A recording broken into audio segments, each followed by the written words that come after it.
Well, gamers, when last you left my channel, we reviewed War of the Networks. Now it's time to dig even deeper and even dirtier and even nastier with TV Wars. Let's check it out.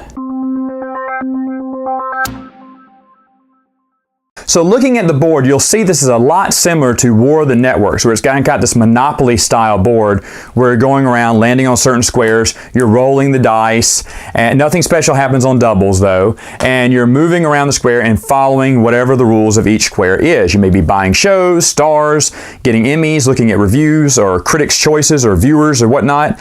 I'll get to all these in a minute, but you're going to be starting off with some nice Avalon Hill cash. Yes, the old paper money. You'll start off with $31,000. That's one $10,000 bill, three $5,000 bills, four $1,000 bills, and four $500 bills. Ooh, you are raking in the money.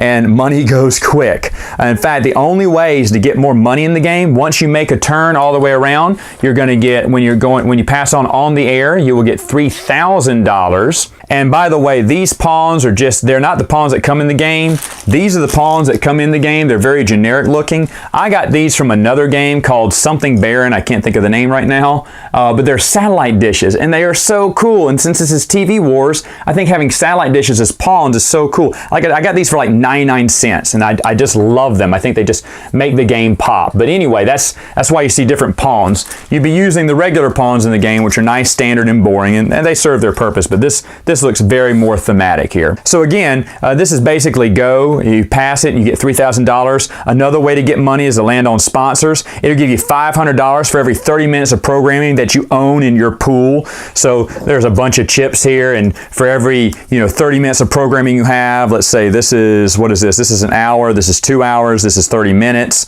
I would get $500 per that. So this is worth $2,000, that's worth $1,000, this is for $500. That's $2,500 I could get if I land on sponsor. Now, of course, you may have way more than this later on, but those are some ways to get cash in there. You can also sell a show as well. So for instance, let's say I owned My Favorite Moron. I love it. It would pay me 60 points. That'd be 6 times $500. Per 30 minutes. Well, this is only one 30-minute time slot, so this would be worth $3,000. Now, what if My Favorite Moron was an hour-long show? Well, I would get $6,000 because it's two 30-minute time slots. And then so on and so. If it was a 90-minute show, you'd get $9,000 because it's three 30-minute time slots. That's how those are the ways you can get more cash in the game. Now, as the game starts, everyone's going to roll. The highest player is not only going to go first, but they're going to get a little prime time bonus menu. They're going to get the best network news. It's going to be a bonus of 5. And what they're going to do, everyone can pick from these characters: ABS, MBS, PBC, and of course CBA. And what you would do if you got the nightly news, best nightly news token, you'd put it right here. It's a +5 bonus coming into the leading night. So wherever the program this is, that first half hour would get a +5 viewership because you had the best network news. Now, this token can actually be moved around to different players if they land on the best network news program. And it's really nice to have. Some other special things you can have is something called Preemption. It's like a news flash. If you own the best network news and the Preemption, you get a $1,000 bonus. But what this is a one-time use during a ratings war, and you can use it to either save some programming from getting canceled or help fill your menu. And I'll get more about, talk to you more about this when we get to the ratings war itself. Anyway, so we decide who gets the best network news. That person goes first. It goes around clockwise. They roll the die. They move around. They'll be picking up things like viewers' views. It'll tell you if your show is interesting or boring. Boring, you're going to lose points. Interesting, you're going to get points. You have to play it regardless on the next ratings war. Ratings war is initiated when someone lands on one of these 3 squares. They're the corner squares.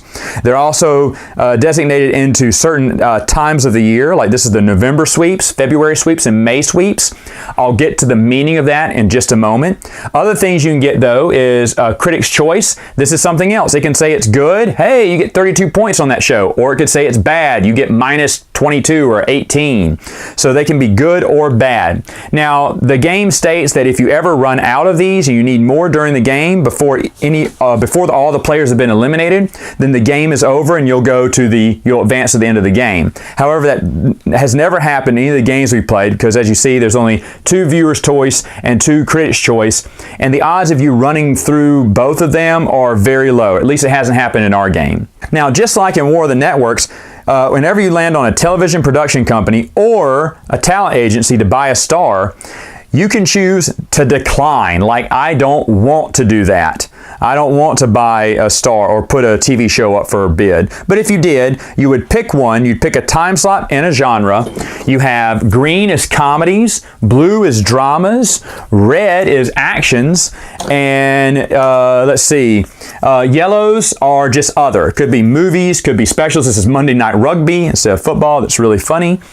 These are all based off 80s shows too. But you get to decide what you want. But when you do, you don't get to look at the front. You get to choose it from the back. They're stacked up just like this and shuffled in the deck. And so you say, well, I want a 30-minute sitcom. So you pick the top of the deck of the 30-minute sitcom. You don't know what it is, and you start the bidding at 1,000. Person with the highest bid wins the token. They get to see what they won. Now, you can hide this from people. You can flip it back over and keep it in your stack. Later on, you'll put it in your primetime lineup, or maybe you'll sell it, whatever you want to do. But you don't have to reveal it to the other players. So did you get a great show, or did you get, maybe a lower show like I Hate Lucy? That is awful. I love Lucy, but this one person hates Lucy, and so I guess it's only 20 points, which is like 20 viewers.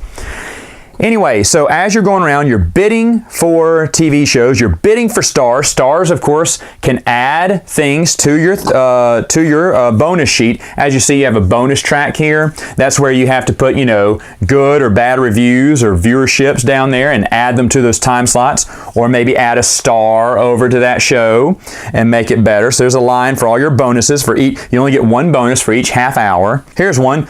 Carol Burnett instead of Karen Burnett.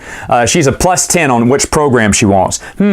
Maybe I'll put her with Monday Night Rugby. Can you imagine Monday Night Rugby starring Carol Burnett? That would be crazy. But hey, 10 points plus 80 would give me 90 points there. All right, so there's a lot of stars you can buy there. Of course, you can choose not to. There are squares you can land on that help you steal a star or steal someone else's program, and that is just dirty, but it's available. There's also these little Emmy Award things. And these Emmy Awards, there's only a certain stack of them, and they are to be used on the next ratings war. After that, they are discarded back to this stack. Each Emmy is worth 50 points, and it tells you that. It's worth 50 points. It can't be used with an Academy Award movie. There are some TV movies here, like Star Wars, and I could not put an Emmy with Star Wars because that is a movie. And as you see with movies, how you buy a movie, you land on one of these movie studio tokens, the blue ones, and it says you're going to pay $1,000 times the roll of the dice. So for Star Wars, I rolled a 3 and a 1. So I paid $4,000 for Star Wars. It's 100 points. But look where it says, play only once. So that means if I include it in my ratings war that month, I have to throw it in the discard pile because it's already been shown. I can't reuse it. Any of your other programming that you have, for instance, if I had the B team instead of the A team, guess they're not as good. If I had them, I could put them here, and if they won, I would actually get to keep them and throw them in the stack. Now, I could rearrange them for the next ratings war, but wherever you put them goes, and that's another thing. If you only have a certain amount, they always have to go to the top. So if all I had was the B team to take to a ratings war, I couldn't put it here. I couldn't put it in any of these time slots. Has to go in that 8 to 8:30 first. So you have to stack them up, which means if you're getting down to your last show, you better hope that beats whatever they beat, because if you have the lowest rated show in a ratings war, that show is canceled. Now, speaking of a ratings war, there's something else that comes up, and the bulletin will tell you when it's available for sale, but it is the Super Bowl. And as you see, the Super Bowl must be played from 8 to 9. It's up for bid after that ratings war, so that means anyone can bid for it, and it's worth 60 minutes. However, when you play it, you can only play it during the February sweep. So if someone lands here, that's the only time you can play the Super Bowl. If you have the Super Bowl, you can't play it during November or May. You have to play it during February. And when you do, it always wins the spot, regardless of who it's up against. The Super Bowl always wins. Then it goes back up for grabs, and it's constantly in play after that bulletin token gives it. Now, bulletin cards, of course, if you land on the bulletin area, bulletin cards are like the news flash cards from War of the Networks. They can be good or bad. have different situations. They're very self-explanatory, but that's what bulletins do. So let's go to a ratings war here. Now what you're going to do is you're going to secretly set up your board, and then you're going to carry it, and this is kind of hard because these things are really flimsy, carry it with all your little chits on it, and then place it on the corresponding table. Like this, like so. Now, let's say I place them all out, and let's give them some stuff here. So let me see. I said ABS, maybe they had Star Wars as their programming. They said that's our first program. Oh, and who won the nightly news? Let's say, let's say PBC won, because everyone is interested in what PBC's news has to say. And so they start off with Star Wars. They're also going to put on, what else? Oh, why not keep it sci-fi and put in Star Trek right there to finish off the night? There you go. There's their lineup. Now we go to MBZ, and let's see. I think they want a drama, maybe. How about Miami Lice? Yeah, Miami Lice. And then maybe a sitcom. Instead of Cheers, there's Beers. So we'll put in Beers. As you see, these are just 80s ones. And what else do they want? Just tidy up the thing here. You know what? They're going to get the Kooks of Hazzard. Yeah, nice action show. And let's do one last comedy there. Fright Court. Much better than Night Court. So let's put Fright Court there. Okay, so there's their lineup. Now we go to PBC. PBC is going to do a special. Now if you see here, the special says 2 through 20. What you're going to do whenever you air a special, you're going to roll these dice. And 2 through 20, 2 through 12 tells you how many points it's worth. So if I roll double sixes, it's 120. If I roll snake eyes, it's worth 20 points. Let's see how much this would be worth.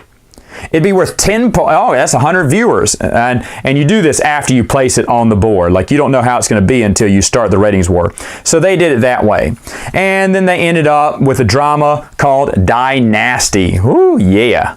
All right, so now we've got CBA, excuse me. You know what? They're action people. They're going to get the B Team and Charlie's Devils. Yeah, let's put them on the board there.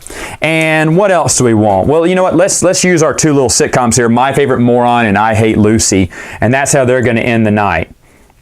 So now you're going to score your sheets. But before you do, you can actually buy advertising and promote your lineup. For every $5,000 you want to spend, you can give a 10-point bonus to everything. So let's say MBS. They are going to pay the $5,000. So now they have a 10-point bonus. So everything is worth 10 points more. Makes Miami Lice worth 90. Beers is worth 90 now.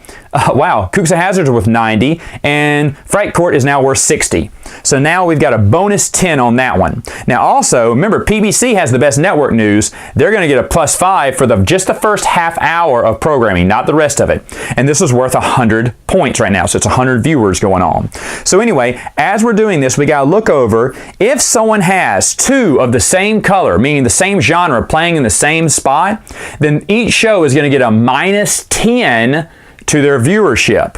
So Star Wars is going up against a special. Since they're both under others, they're both going to lose 10. So this one actually goes down to 90, and this one goes down to 90 as well. Now, what if I had someone else who had another yellow? Well, then it gets even worse because you have a -20 on there, and so everyone loses 20 more viewers. So that's why you want to hide what you got and then reveal it, and you can't make any changes because, oh no, they scheduled this the same as I did.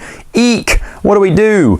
But anyway, in this case, 90-90. Remember, he paid an additional bonus. I'll put this little... There's nothing to indicate whether you paid the bonus or not, so I'll just put the little cube here saying that he paid the $5,000 to give it 10 viewers. So he's at 92, and the B team was at, 60.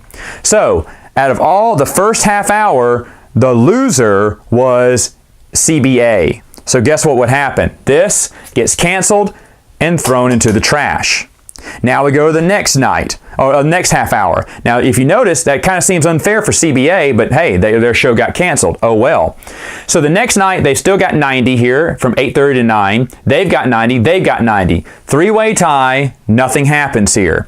Now we go to the next half hour. 90, 90, 90, still tied. 90, 90, Kooks of Hazzard, because they paid the extra 10. 90, wow, that really helped MBS, didn't it? So now we go to the 10 o'clock shot. Now look, we have two actions there, so both of them are going to lose 10 points. So Star Trek goes down to 10 points, this one goes back down to 80, and Dynasty is 90, it won. This was the lowest one, Star Trek is out. And so then we go to the last thing. They have nothing. They have, well, 60 now because they get the bonus. They have 90 and they have 20. I'm sorry, I hate Lucy, but you are gone. And then you would take back your card and go around, keep going around the board until another ratings war hits. Now, if you see, NBS and PBC did actually pretty good this round. They didn't lose any programming. They won with Star Wars, but remember, it's a one-time use. That's out of the game. So they really need to get some programming, because if they go to a ratings war and they don't have any programming, they're going to be out of the game. And if we were to play this again, and they would have to move their pieces up if this was the only piece they had. Maybe they sold, you know, Charlie's Devils to get some extra money, but then they couldn't buy anything, and this was what they had left, and this was the last ratings war, and they got knocked out. Well, then they would be completely out of the game because they would have nothing left for the next ratings war. The game keeps going around until you have one person left, and they are the winner of the TV wars. All right, so final thoughts about this game. What do I think about it? Well, if you look at the picture on the back of the box, that's exactly how you feel after playing it sometimes. I mean, it gets nasty as you're knocking out your opponents. Now, Avalon Hill, to my knowledge, makes great games. Whenever I see their emblem on it, any of the games I have, which I don't have many, but the ones I do have, I adore. I love them. This is a great game, and it is TV shows from the 80s. My generation. I get most of the jokes in here. The Kooks of Hazzard. I love it. Some of your favorite shows you want to save because you're like, no, I'm going to put a star and I'm going to put an Emmy on them. They will stay in my lineup. And it sucked when the Gunsmoke, I can't remember what it's called, but when that one, it is so high, because I guess a lot of people used to watch Gunsmoke back in the day. It's so high it beats out, you know, all these other shows, the B Team that I used to love, or MacGyver. It's called McCloud, I think, in here. Boy, this is a fun game. Very similar to War of the Networks, but, you know, 80 standardized and a little bit more in depth with some of the rules, with the reviews and everything. It is such fun. Like I said, I added those pieces to the bearing game on it, and it just adds to the pleasure of this game. I actually bought this game brand new. Most of the tiles hadn't even been punched, and I got it for, like, I think $30. Now, some days you can find it for $20 online. Definitely worth your time. Some days you can find it for $30, $35, still worth your time. Then some days people want $50 to $80 for it. Ugh, probably not worth it for you. But you have to be the decider of that. I think it's a fantastic game. I do like it better than War of the Networks, probably because it looks a little bit more in depth. The pieces are a little bit nicer, but I get most of the jokes because it's a lot of 80s TV shows. And I mean, heck, I have both, right? So get both if you really like running your own TV station. But TV Wars by Avalon Hill, great, great game. Well worth your time. And speaking of time, that's all I have for now. Until next time, gamers, tune in for another board game review.